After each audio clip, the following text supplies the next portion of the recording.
Una cosa que va a impactar hoy día a nuestras iglesias en el sentido en que muchas de estas instituciones, consciente o inconscientemente, se han ido apartando de las prácticas de las doctrinas establecidas por el Evangelio.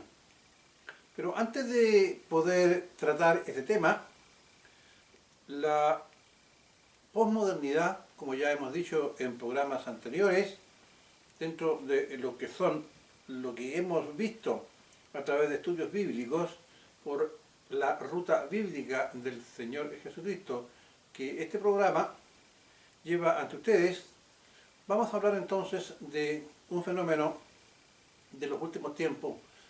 Vamos a describir, antes de ingresar al tema propiamente tal, que tiene que ver con un análisis sobre los nuevos comportamientos o tendencias que hoy día están afectando a nuestras iglesias o a asambleas locales.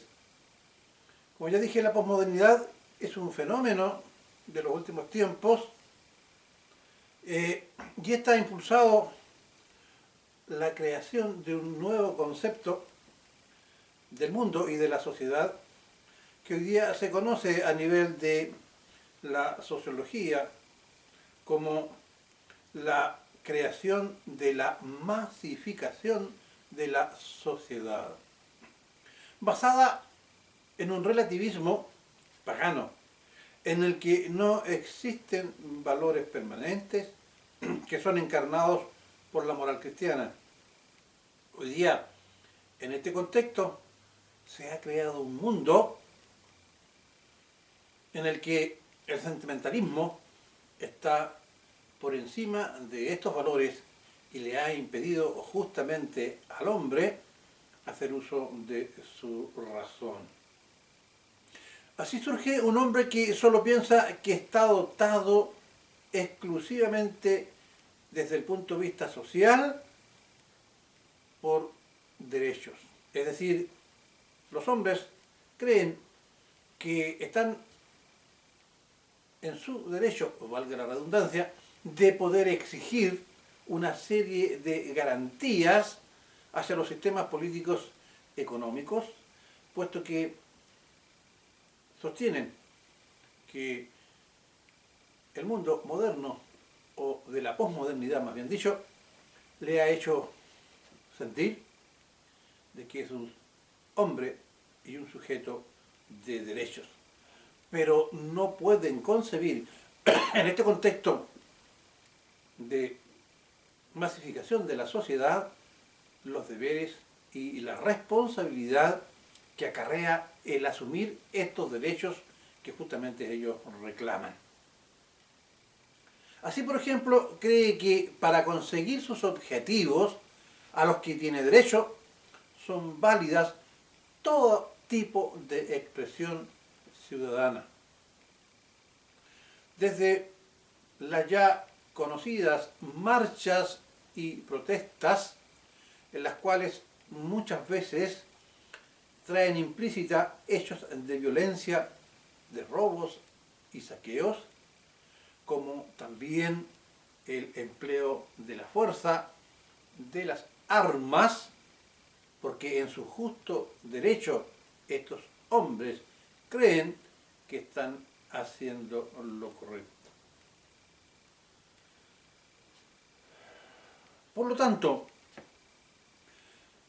para ellos es absolutamente normal y deben ser aceptados cuando proceden a destruir bienes públicos y privados, e incluso cuando recurren a la muerte muchas veces de personas inocentes, e incendiar o imponer el terror. Este hombre masificado es un hombre mediocre.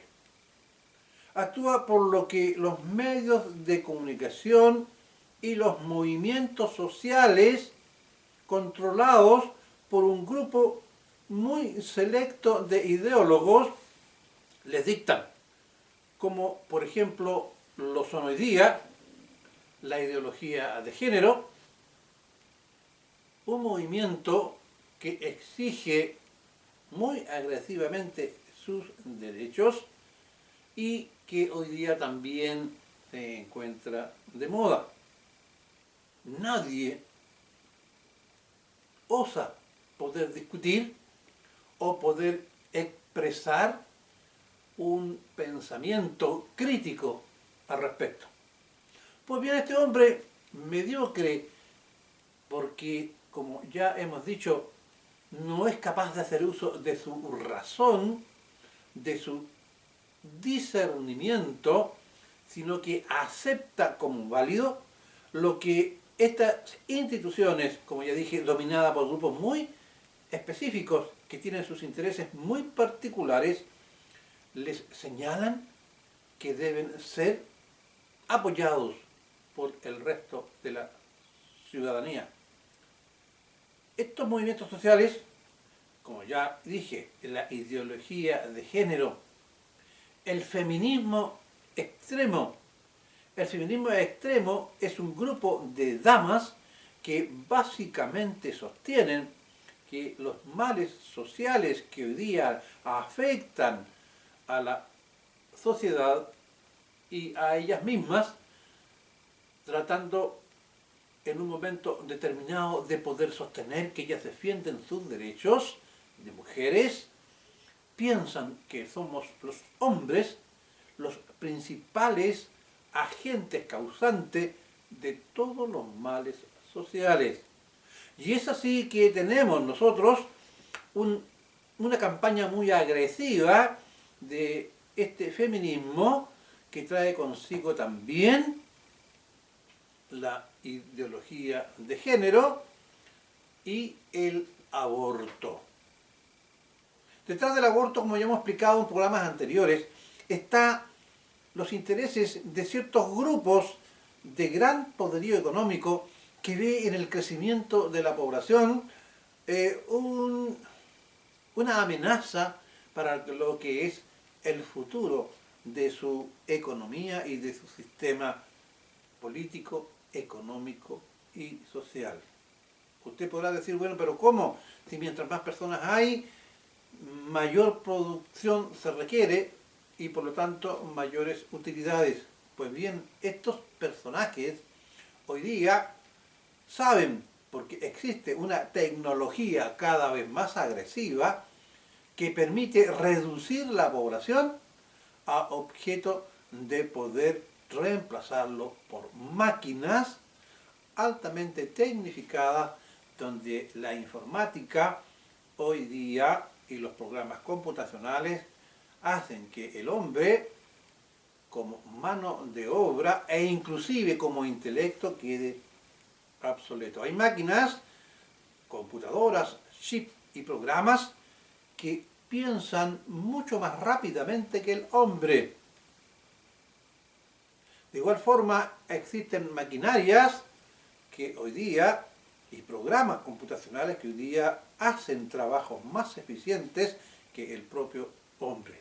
Por lo tanto, es posible comenzar a pensar en la reducción de la población. Y aquí tenemos entonces como el hecho de que el aborto sea implantado como un derecho de la mujer. Esto es solamente una especie de humo o de distracción, porque en la práctica estos grupos que que invierten una gran cantidad de dinero en poder promover el aborto, no les interesan las mujeres, no les interesa el feminismo, solamente les interesa poder reducir la población. Un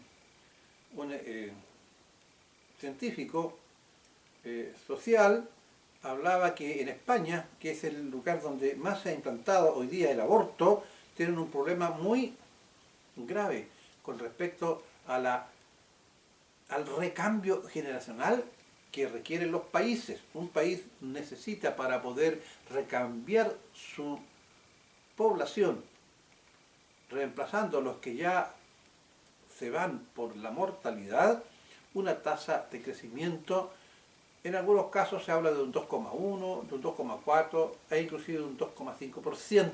Pues bien, España tiene un 1,1, gracias justamente a que han dado un gran impulso al aborto y al matrimonio homosexual y lésbico. Ustedes saben que estos matrimonios no tienen hijos. Pues bien, también allí está, ya dijimos, el feminismo extremo, la agenda verde, y ya dije también el aborto. ¿Por qué la agenda verde? Porque hoy día se les ha educado a pensar a este hombre mediocre, masificado, uniformado, en el que el sentimentalismo está por encima de la razón, de que si usted coloca en su ventana un letrero que diga no contaminar, con eso está salvando el mundo. Y se les piden grandes campañas de donativos para hacer de este un lucrativo negocio. Satanás sabe emplear muy bien todas estas artimañas. El Evangelio dice que el mundo, lejos de ser perfeccionado, la señal de los últimos tiempos es que el mundo irá de mal en peor. En la práctica, lo que existe tras estos eslogans son ni más ni menos que la destrucción de la familia, casamientos, abortos, divorcio, la familia, los valores cristianos, el Estado nacional democrático y la Iglesia. Baluartes de lo que son los valores cristianos permanentes. En programas anteriores hemos visto gran parte de ellos. Ahora nos corresponde estudiar a la Iglesia. Para poder iniciar el estudio de cómo la Iglesia ha ido cambiando, influenciado por esta unificación que se está haciendo de la sociedad y que la Iglesia no escapa a ello. Porque los feministas y otros grupos que ponen por encima de la razón y de la lógica o del sentido común solamente una especie de sentimentalismo en el cual todos piensan lo mismo, dicen no, los cristianos tienen cautivas a las mujeres en las iglesias. Vamos a ver de qué se trata este tema. Pero antes de poder llegar a él, quisiera que tuviéramos presente algunas cosas que tienen que ver con la infalible palabra de Dios. Primero tenemos que recordar y sostener y defender tres de los principios fundamentales de la palabra de Dios, que todo creyente debe saber que son características fundamentales de nuestro Evangelio como palabra de Dios, instituida justamente por el propio Dios a través del Espíritu Santo, que guió a los santos hombres al escribir la Biblia o la palabra de Dios. Pues bien, la palabra de Dios primero es inerrante, o sea, lo que dice no se equivoca. Es infalible. Aquellas cosas a las cuales está destinado y aquellos cambios o otro tipo de doctrina que quiere aplicar a la vida de cada uno de los creyentes, tiene un fin que no falla. Y por último, dentro de estos valores o características primordiales del Evangelio, entre otros, yo quisiera que ustedes se quedaran con esta última característica. La palabra de Dios es inmutable. Es decir, no cambia. El Señor la entregó por mano de los antiguos profetas, el antiguo pacto, y entregó la palabra de Dios o Nuevo Testamento a través de los apóstoles. Y ellos constituyeron nuestro evangelio o palabra de Dios. Y esta palabra de Dios es inmutable, por lo que nosotros debemos comprender que las doctrinas, mandamientos, leyes, etcétera, que el Señor dejó establecido en el evangelio, no cambian. Pues bien, en este contexto del hombre masificado o de una sociedad de masas, en el que se están incluyendo una serie de doctrinas y conceptos y valores extraños. ¿Por qué decimos extraño? Cuando en el Evangelio se habla de algo extraño, es algo que no está armonizado con la palabra del Señor y no está de acuerdo a su voluntad. Y hoy día, en este mundo de hombre mediocre que no sabe que se está destruyendo a sí mismo, rompiendo los valores cristianos, nosotros debemos poder examinar a la luz del Evangelio cómo hoy día iglesias han ido cambiando la sana doctrina y las costumbres establecidas o las formas y rituales, por decirlo de alguna manera, de que se constituyen las asambleas locales de modelo apostólico. Pero antes quisiera decir algo. Todo creyente en muchas iglesias que tienen distintas formas de adorar al Señor y de realizar la comunión entre ellos, ¿qué es lo importante? Su labor evangelística, es decir, que los hombres hayan creído en el Señor Jesucristo, lo reconozcan como su Señor y Salvador, se hayan entregado a Él y hayan nacido de nuevo. La persona que de corazón ha hecho que el Señor le ponga justamente el querer como el hacer, y este hombre acepte al Señor Jesucristo, se encuentran en muchas iglesias cristianas.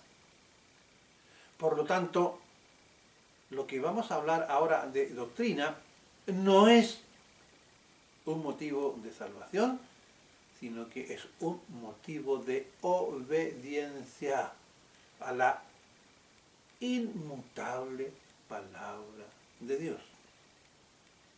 En este contexto debemos reconocer y valorizar lo que en los Hechos de los Apóstoles, en el capítulo 5, versículo 19, establece.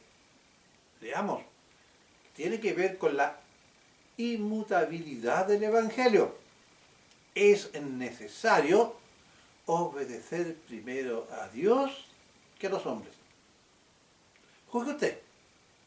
Si algunas iglesias están evolucionando hacia esta masificación de la cultura, y esta masificación de la cultura de hombres mediocres está permeando poco a poco la sana convivencia de las iglesias o las asambleas locales, veamos si no es algo que debemos preocuparnos un poco. Vamos a tomar un aspecto. Creemos que Satanás está atacando astutamente muchas iglesias y a hombres del Señor que se han convertido en un ciudadano de la sociedad de masas, utilizando sutil y a veces abiertamente los postulados de esta sociedad de masa. Al abrir estas iglesias, el púlpito y constituir o nombrar pastoras. ¿Sí? ¿Me he escuchado bien? Pastoras. O más encubiertamente a mujeres predicadoras, contraviniendo los postulados bíblicos en pro de ser modernos, a tono con los nuevos tiempos que cambian y satisfaciendo o acallando al feminismo que dice que las iglesias cristianas son un patriarcado chauvinista, olvidando la doctrina cristiana establecida por el propio Señor o por el propio Dios a través del Espíritu Santo. Pues bien, a la luz de las Escrituras, sin ofender a otras posturas, pero que creemos en el Espíritu, que no es posible instituir pastora para las iglesias cristianas, ya que lo establece con nitidez el Evangelio y que expondremos a continuación. Nos hacemos una pregunta. ¿Es posible la existencia del pastoreo femenino para estos tiempos? Creemos que hoy día existen, de hecho, por hacer un término de carácter jurídico. Se habla de hecho cuando alguien realiza una acción que no está contemplada en la ley. Bueno, hoy día existen pastoras nombradas y hay seminarios que imparten el pastorado femenino. Pero sostenemos que a la luz del Evangelio este es un acto de hecho, es decir, no está de acuerdo a lo que las Escrituras señalan. Pues bien, presentaremos a la luz de la Escritura algunos argumentos sobre si debe existir un pastoreo femenino con las mismas características establecidas por Cristo durante el período apostólico para los varones y válido para nuestros días. Es decir, lo que estableció el Señor Jesucristo para el día de hoy es absolutamente válido. Recuerden que la palabra de Dios es inmutable y no cambia. Creemos que es más convincente argumentar contrastando las afirmaciones o razones a favor del pastoreo femenino con lo que establece la palabra de Dios en relación con tal argumentación. Es decir, dejando fuera cualquier razonamiento machista o feminista. Veamos qué se dice para justificar la existencia de las pastoras. Dice un argumento. La Biblia llama a Raquel pastora. Uno de los argumentos más usados a favor del pastorado femenino es que en Génesis 29:9 dice que Raquel era la pastora de los rebaños de su padre. Y eso es absolutamente cierto, pues lo dice el Evangelio. Y que eso evidencia que la mujer o las mujeres pueden ser pastoras hoy día. Ciertamente, si leemos con detención este pasaje, la Biblia habla de Raquel como pastora, sí, pero de ovejas, de animales. La respuesta obvia es no.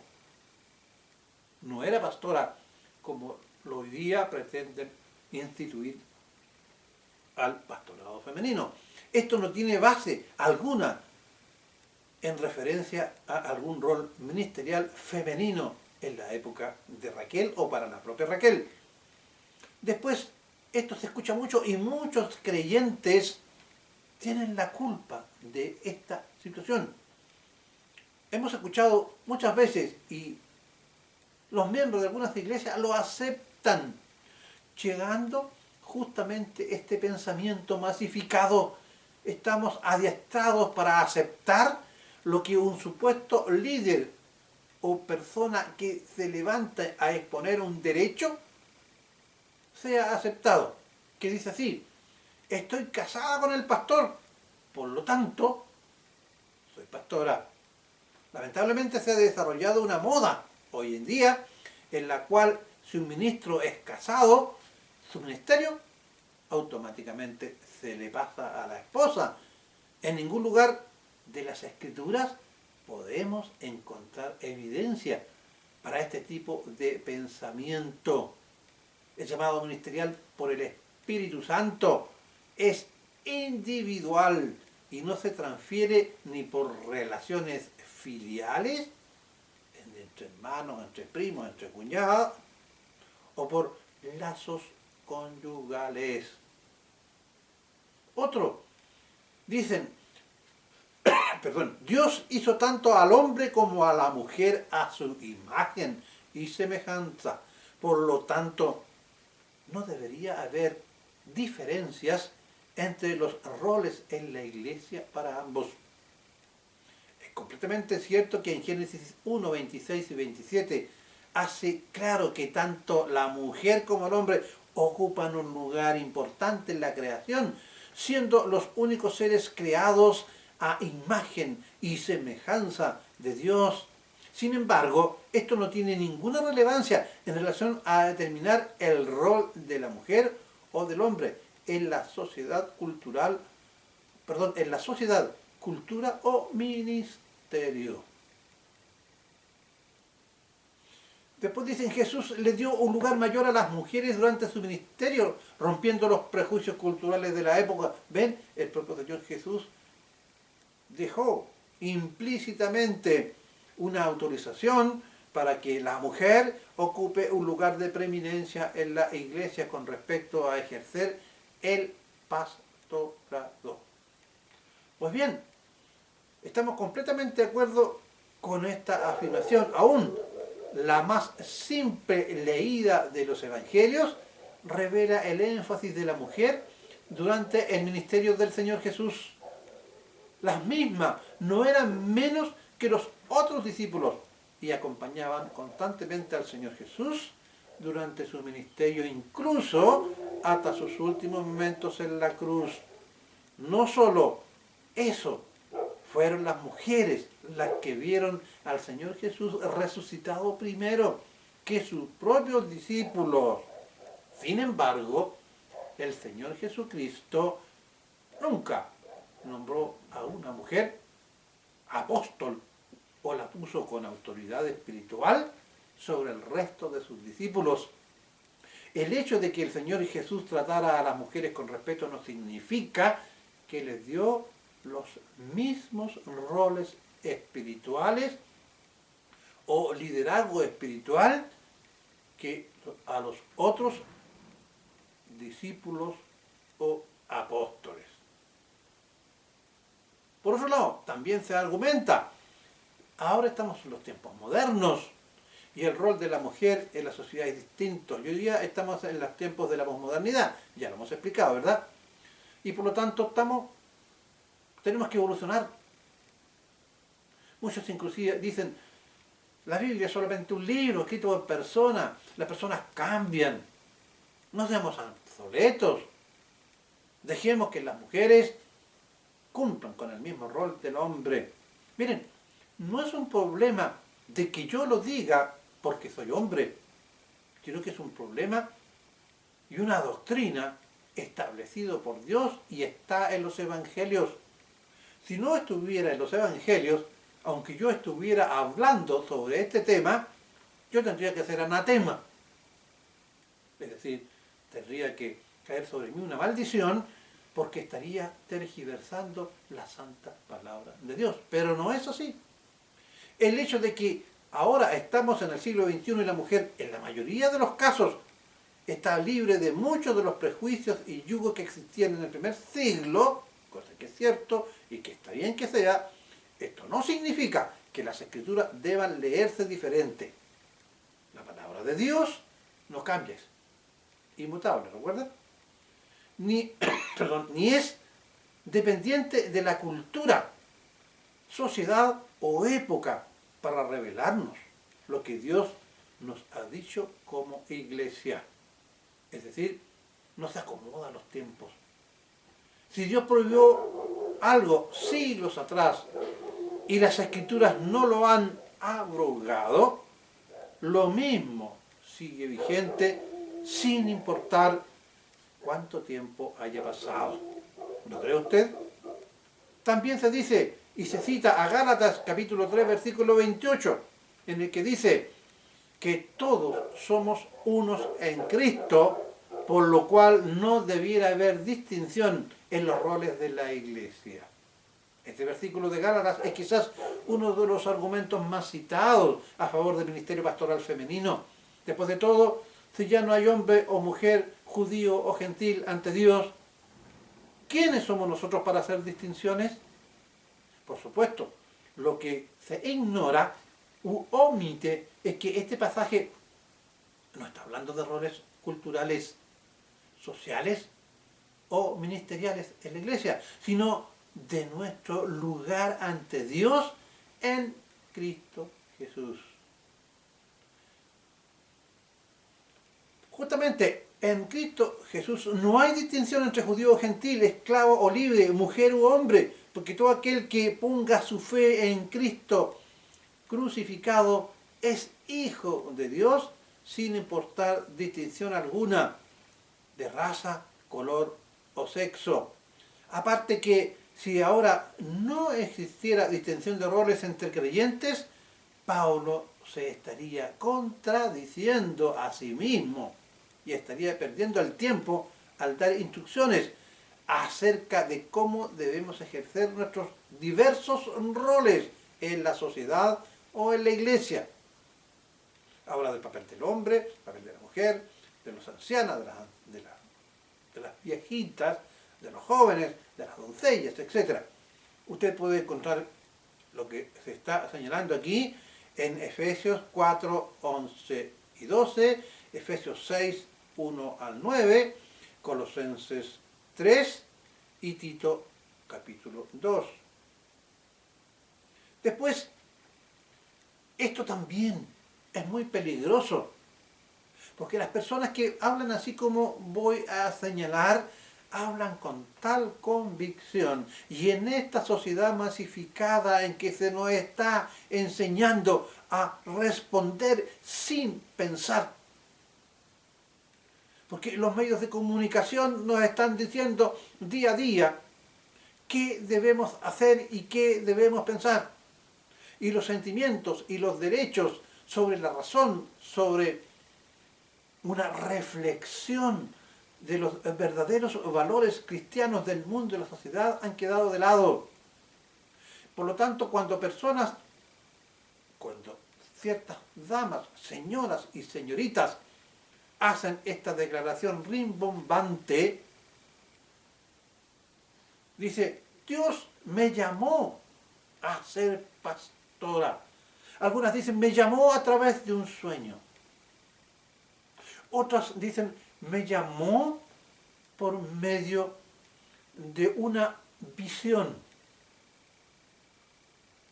Este es otro de los argumentos comunes en este tema, apuntando a una revelación especial o personal de Dios con esa persona, que es imposible que alguien fuera de esa persona pueda saber si es cierto o no lo que está diciendo.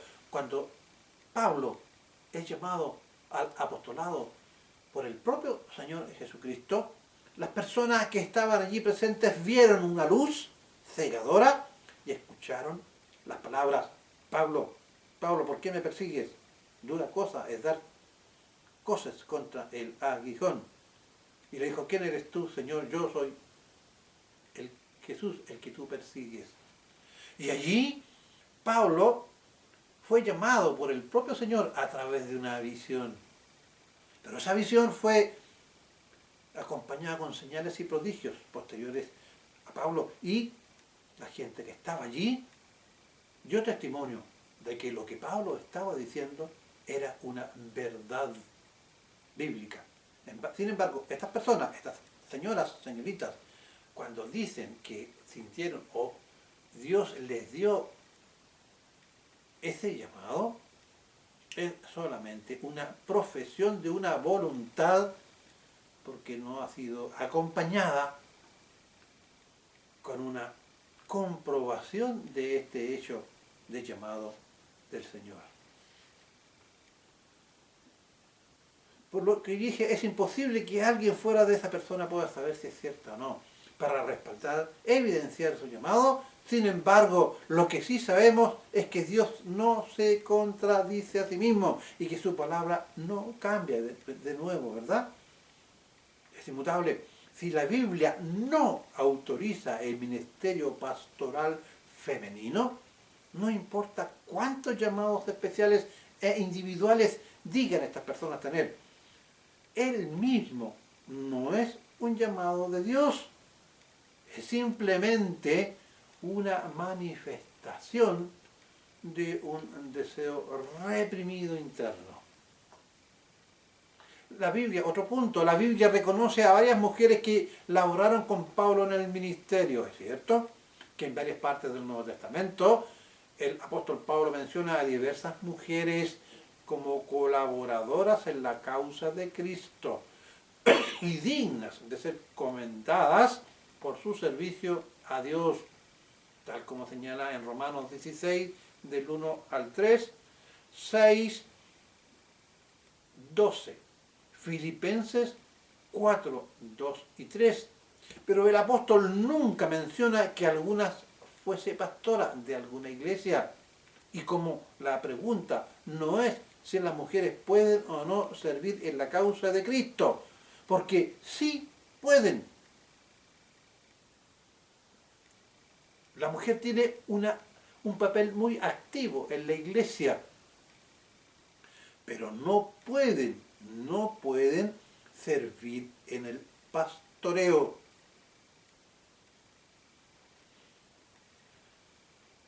El hecho de que Pablo reconozca a diversas mujeres por su servicio públicamente es un argumento nulo en referencia al tema del pastoreo femenino. Después citan también Febe, una mujer que aparece en los evangelios. Febe era diaconisa.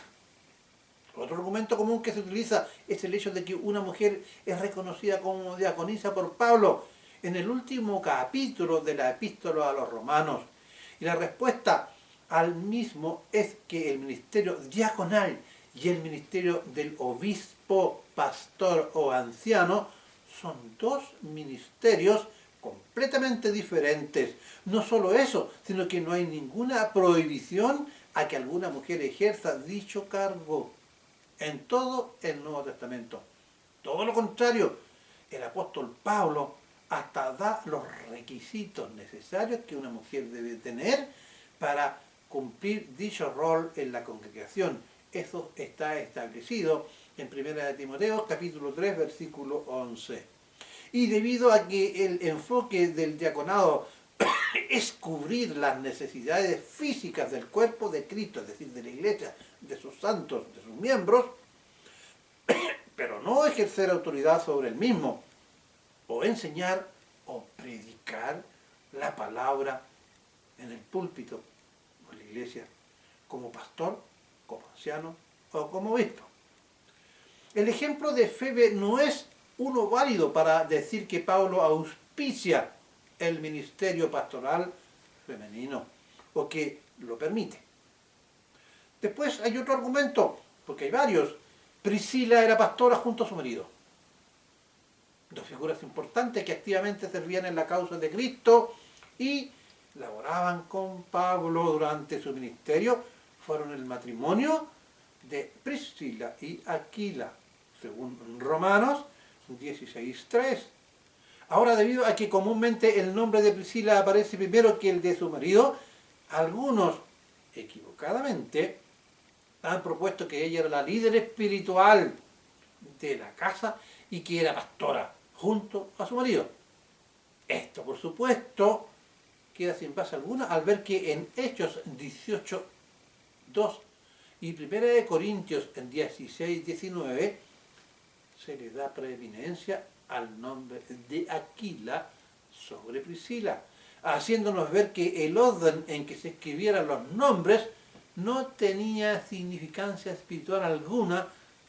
Segundo, porque este es otro argumento a favor del pastorado de Priscila. El hecho de que una iglesia se congregara en la casa de este matrimonio, 1 de Corintios 16-19, no significaba que ninguno de los dos eran pastores.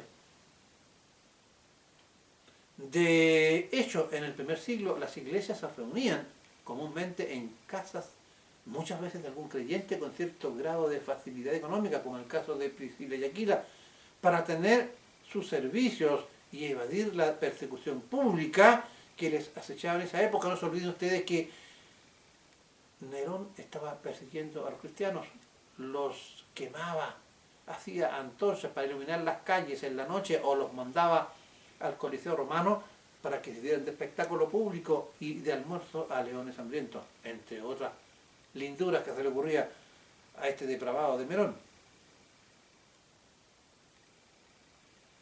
Por último, el hecho de que ambos hubiesen instruido a Apolo, hombre poderoso en elocuencia, dice el Evangelio, debido a su conocimiento incompleto acerca del Señor Jesucristo. Hechos 18, 24 al 28.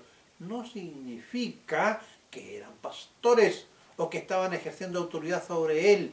Simplemente significa que este matrimonio lo estaba a Apolo discipulando junto como matrimonio para que tuviera un conocimiento completo de quién era el Señor Jesucristo y lo que había sucedido y pudiese servir a la obra de Cristo más efectivamente este joven Apolo.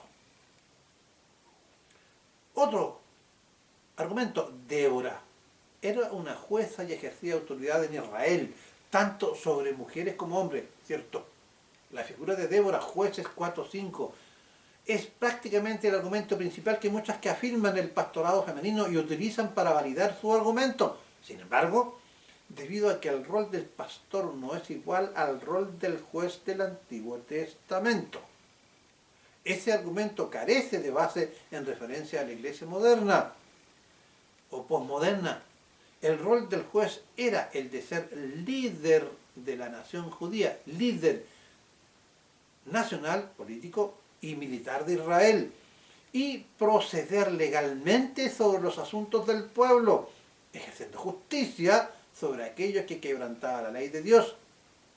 Él mismo también servía como libertador del pueblo, como el juez, cuando Israel era entregado a sus enemigos por el Señor debido a su desobediencia para con Dios. Como si fuera poco, el caso de Débora fue la excepción a la regla, en vez de ser considerado como la norma, debido a que fue la única jueza mujer entre todos los demás jueces del pueblo de Israel durante este periodo de tiempo. Ahora, el argumento que muchos utilizan es que Débora era también una profetisa, lo que nos lleva al siguiente punto. Otro argumento. En la Biblia habían diversas mujeres que profetizaban en el nombre de Dios. Siguiendo la línea del argumento de Débora, otro argumento popular para apoyar el ministerio pastoral femenino es que a través de la Biblia se muestran diversas mujeres que profetizaban en el nombre de Dios, y esto es completamente cierto. Tanto en el Antiguo Testamento, Éxodo, capítulo 15, versículo 20 y 21, Segundo de Reyes, capítulo 22, versículo 14 al 20, Jueces, capítulo 4, versículo 4, como en el Nuevo Testamento también aparece en Hechos 21:9, podemos ver que no solo a hombres, sino que a mujeres que eran profetas en el nombre del Señor. Sin embargo, hay que entender que el rol del profeta y el pastor o anciano o diácono, o obispo en la Biblia no son los mismos.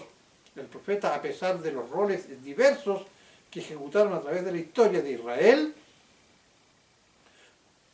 eran prácticamente un oráculo de Dios. Él mismo recibía revelación acerca de lo que Dios quería decirle al pueblo, ya sea revelación nueva, instrucciones, juicios sobre alguna desobediencia o pecado, eventos futuros que iban a ocurrir, promesas que el Señor les entregaba, etc. Y llevaba la palabra de Dios al pueblo, ya fuera por iniciativa propia o que alguien venía a consultarle. Ojo, llevaba la palabra de Dios, no la prédica, que es otra cosa. Fuera de algunos pocos como Samuel, la mayoría no ejercía un cargo de autoridad sobre el pueblo. La autoridad de Débora venía por su rol de juez sobre Israel, ese cargo siendo ocupado por el rol del rey de Israel que estuviese en ese momento. Y en el área espiritual estuvo el sumo sacerdote, es decir, cuando Débora estaba siendo jueza de Israel, existía un sumo sacerdote. Ahora, con respecto a su conducta en la iglesia, y para terminar esta exposición, ¿cuál es la conducta actual de la mujer en la iglesia, en el culto, para decirlo, o la administración de la palabra, cuando el pastor exhorta, predica y enseña la palabra del Señor? El Evangelio dice que durante el culto, ojo, durante el culto, la mujer aprenda en silencio, con toda sujeción, porque no permito a la mujer enseñar ni ejercer dominio sobre el hombre, sino estar en silencio. Juzgue usted, si aquí está hablando en un contexto muy particular, esto se refiere al momento en que el pastor, el obispo o el anciano, que son palabras sinónimas en el Evangelio, está ministrando la palabra para poder exhortar, para poder predicar el Evangelio de Cristo, etc. Dice que en ese momento la labor del pastor ejercida justamente por un varón, dice, comillas, la mujer aprenda en silencio con toda sujeción, porque no permito a la mujer enseñar ni ejercer dominio sobre el hombre, sino estar en silencio. Usted dirá, pucha, que es duro, porque el hombre no más, porque el Señor estableció el orden, pues. No es que a mí se me ocurra, está en el Evangelio. Es un misterio. El Señor, en su voluntad, ha establecido este orden.